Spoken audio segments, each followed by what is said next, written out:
You may have heard in the news today that the illegitimate Department of Government Efficiency and Elon Musk are butting heads with members of the cabinet. I've seen a number of folks talking on TikTok about how Doge's days are numbered and that the honeymoon between Trump and Musk is over.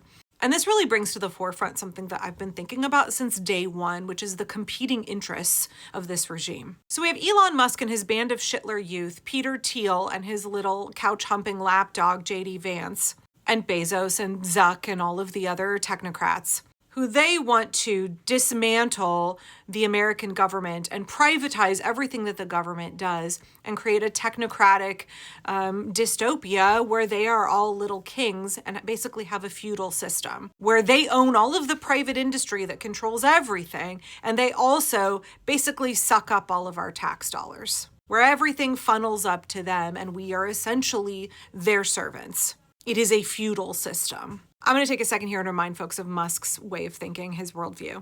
The fundamental weakness of Western civilization is empathy. So the second group would be Donald Trump, right? Who he just wanted to stay out of prison, right? We all know he doesn't really want to be president. This is not what he wants to be doing, but he sure as heck wanted to stay out of prison, and this was his only pathway to do so. I would also argue that it was Elon Musk's pathway to stay out of prison because there were many federal investigations against him and Starlink, and he was likely going to end up in prison as well. And so the only way they could stop justice from being enacted was to take over the federal government. But Trump doesn't really want to be doing this, and he is using the federal government for two things. One, to grift, because grifters gotta grift. He's not even that good of a grifter. He just picks easy marks. So the second thing he wants to use the federal government for is as a weapon through which he can enact his petty revenge. I mean, he loves to bully, but he sure loves to be vindictive. He sure loves his retribution, and he loves to use the federal government to punish his enemies, to punish anybody who stands up for the rule of law and stands up against him. So his motivation is fragile, petty, immature, self-serving.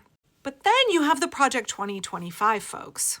And they have their own Christo-fascist interest, right? They want to institute this moral code, and they want to institute a theocracy. They want a Christo-fascist state. I mean, Matt Walsh came out, was it yesterday or the day before, and said he is a Christian fascist. He said he is a proud fascist. He got invited to the White House, by the way. And those three groups have very, very competing interests in ways they want to use the federal government and different ways they want to dismantle American society and what they want to do with all the carved up pieces and different particular brands of cruelty and ways they want to harm the American people. But even within Project 2025, there are massive inconsistencies. I was very pleased to see this video from one of my favorite creators, which echoes my feelings on the issue.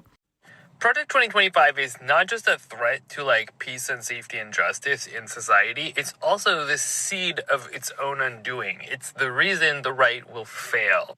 Replying to a video about the tariffs, this person says, in your opinion, is this what the Heritage Foundation wanted to happen? So if you've actually read Project 2025, you will probably know that there's a new one every year. This is not the first one. They put it out every year. And every year, all the stuff that's in it is just a list of all the different things that people on the right want.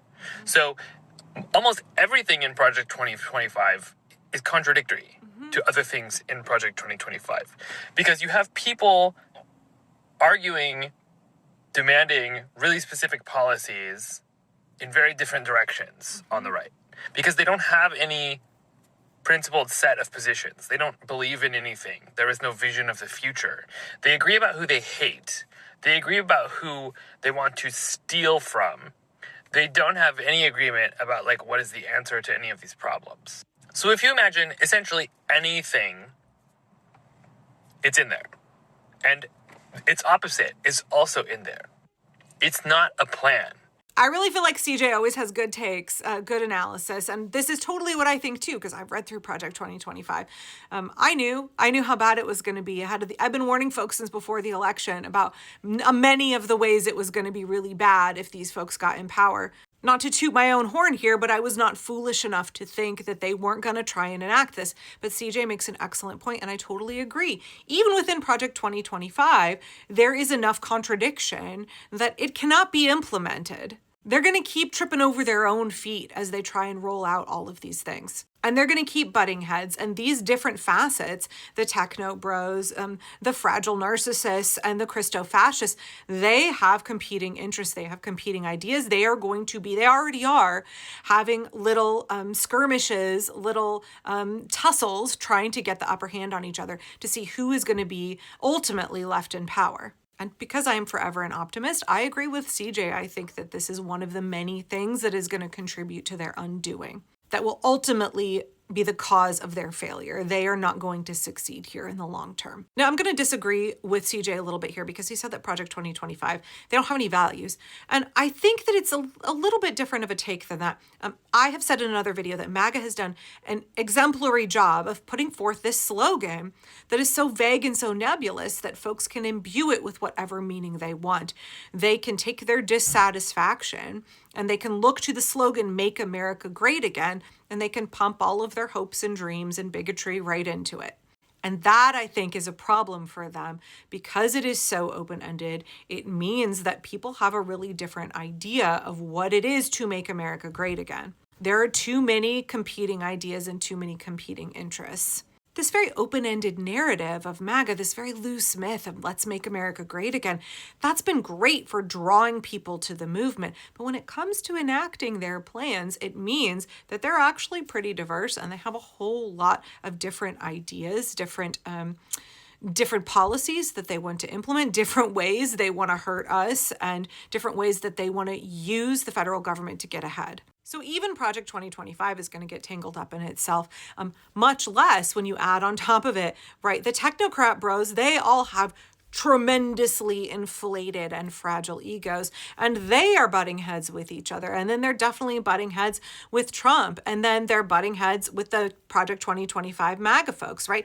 We see this, like, for example, what Trump did with the people of Maine, where he tried to fire the folks who assigned Social Security numbers to infants, to newborns in the hospital, because he was pissed at Maine's governor standing up to him. So he's like, this is my chance to use the federal government as my tool to enact revenge, retribution. And then the head of the Social Security Administration came back the very next day and was like, oh, this was a bad idea. We can't do this. We can't do this. So we're seeing this like roll out shit and then pull it back, roll it out and pull it back as these different groups are rubbing up against each other, and they are having friction, they're having conflict. So I just want to encourage you, these folks are a hot mess. They are going to be each other's undoing. Their own competing interests are going to drag them down, are going to grind their plans to a halt. That doesn't mean that we, the people, don't have to get busy saving our democracy, but it does mean that our enemy is not as sophisticated and as unified as you may think. And we and Democrats in the House and the Senate should learn how to exploit that weakness.